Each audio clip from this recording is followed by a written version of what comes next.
mga kamoto? Eto na naman tayo sa isa na namang episode ng aking motovlog. So ngayon magre-ride lang ako papuntang Marilake. Chill ride. Then para i-test yung aking bagong camera na GoPro Hero 9. Wala naman review mangyayari. Talagang magra-rides lang ako.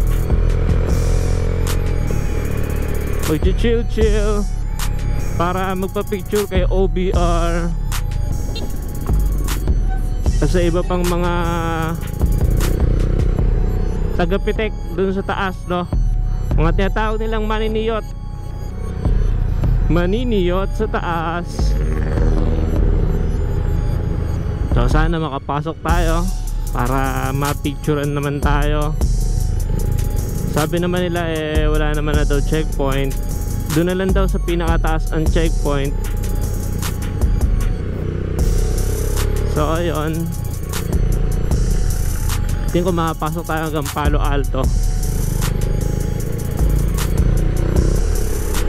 So pagdating sa taas, parang bala ko nga kumuha ng video, no, mga nagbabanking dun sa taas.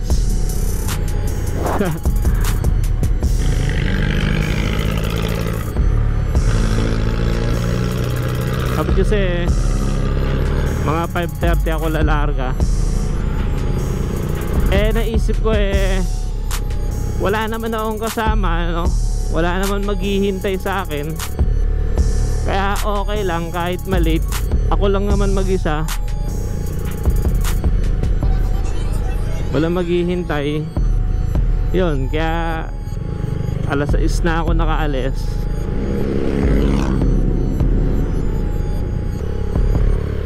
Dami rin mga nagbabike dito, ano. Ako, dati akong bikers, pero di pa ako nakakit dito sa Marilake. Di ko kaya pumidal ng ganong kataas. Masakit. Pang ano lang ako, pang flatland.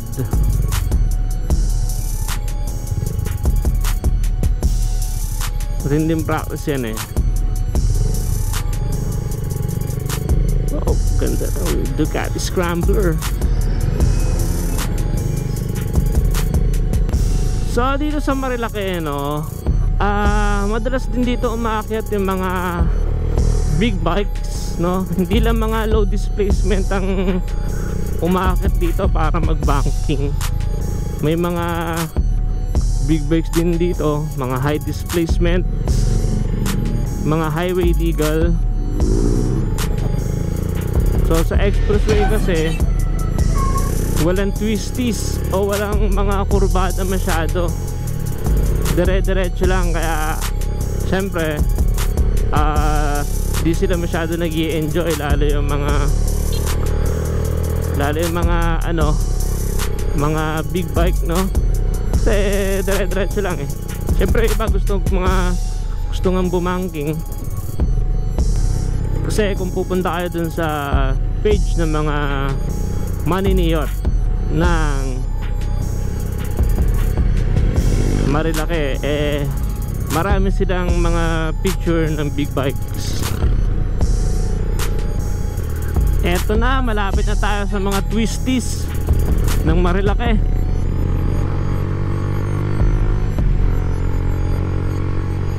So pagkakat natin dito, no, puro halos paliko-liko na yan. Diyan na nag-e-enjoy yung mga kapwa natin riders, no.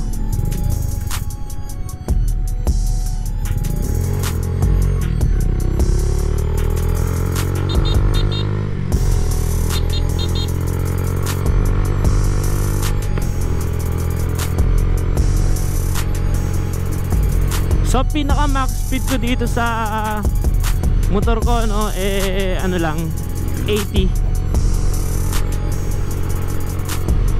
Di ko na ma-hit yung 100 dahil maalog. Kasi nagpalit ako ng ng low speed sprocket dahil nga yung gulong ko pinalakihan ko na, so bumigat yung gulong. Kaya ginawa ko rin low speed ko para yung hatak hindi mahirapan yung makina sa hatak dahil nga mabigat na rin yung gulong. So para mabalance, ayun nga lang, di tayo nakatakbo ng matulin, pero hindi naman talaga kasi ako nagpapatakbo ng sobrang tulin, no?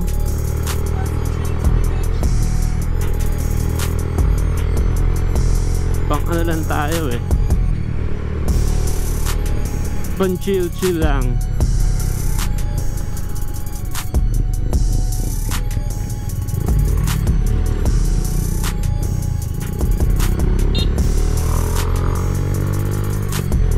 So dito, ayan, pag akit natin dito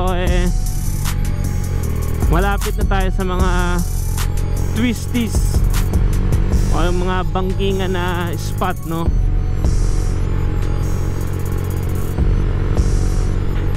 Ayan.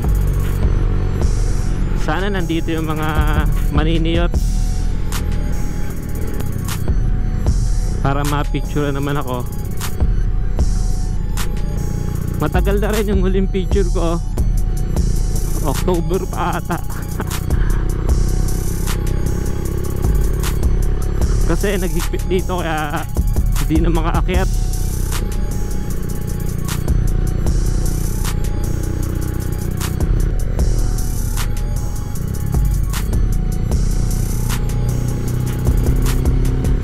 Ayan, dalawa.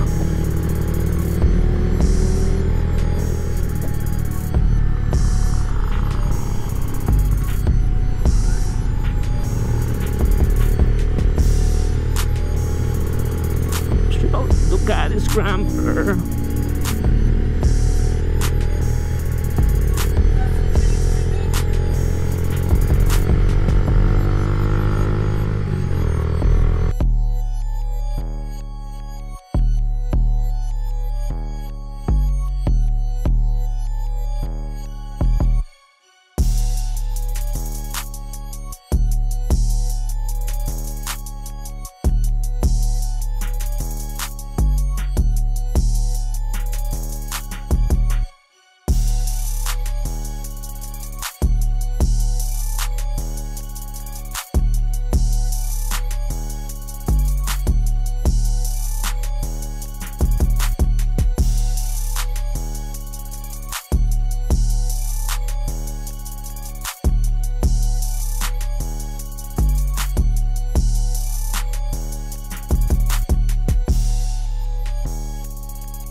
So dito hindi pa ako nakaabot dito.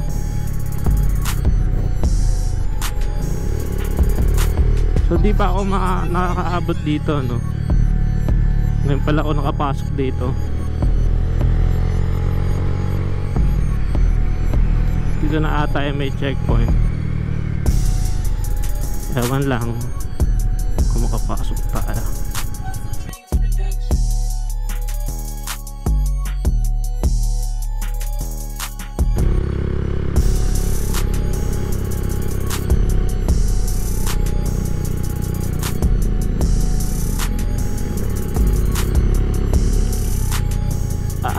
Meron pa rin.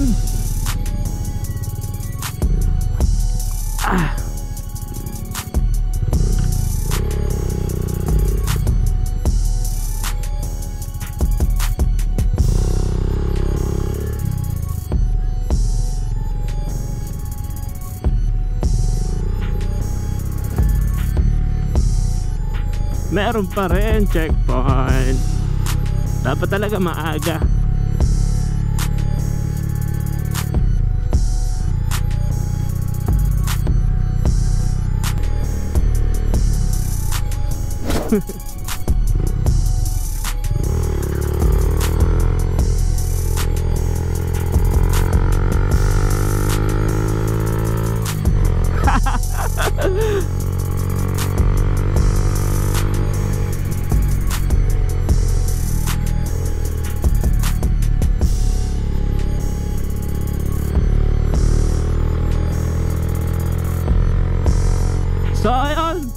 Nakapagpa-picture din tayo sa wakas.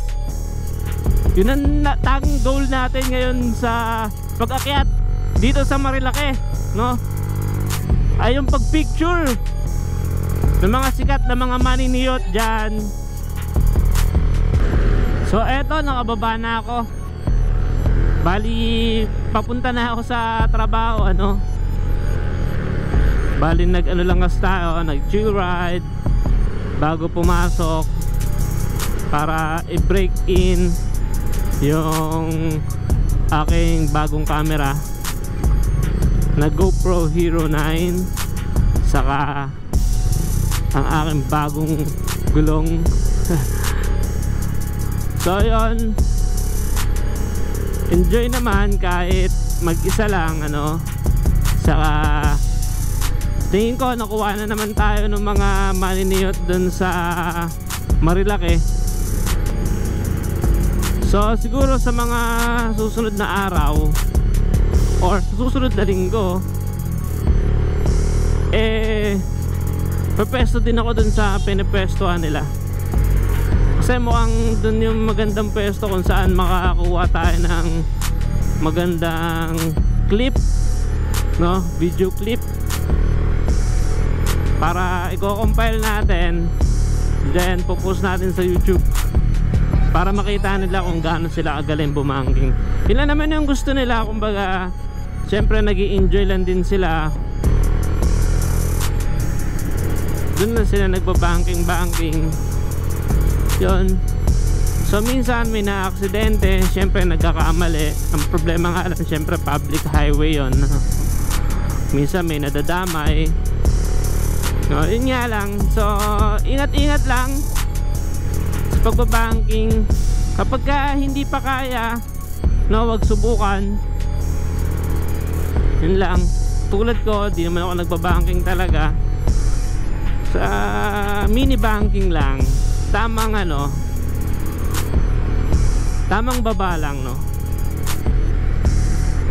Tamang may angle yung ating pagliko, kasi yun naman talaga yung ano, basic, no. Pagliliko ka sa kurbada, kailangan mo talagang medyo umanggulo, lalo kung mabilis. Pero kung mabagal naman, no need umanggulo, no? Mag-minor ka na lang kung hindi mo kaya. So yun, kung nagustuhan nyo yung video na to, syempre, ano, please hit nyo na yung like button. At kung bago lang kayo sa channel ko, syempre please subscribe. Ciao!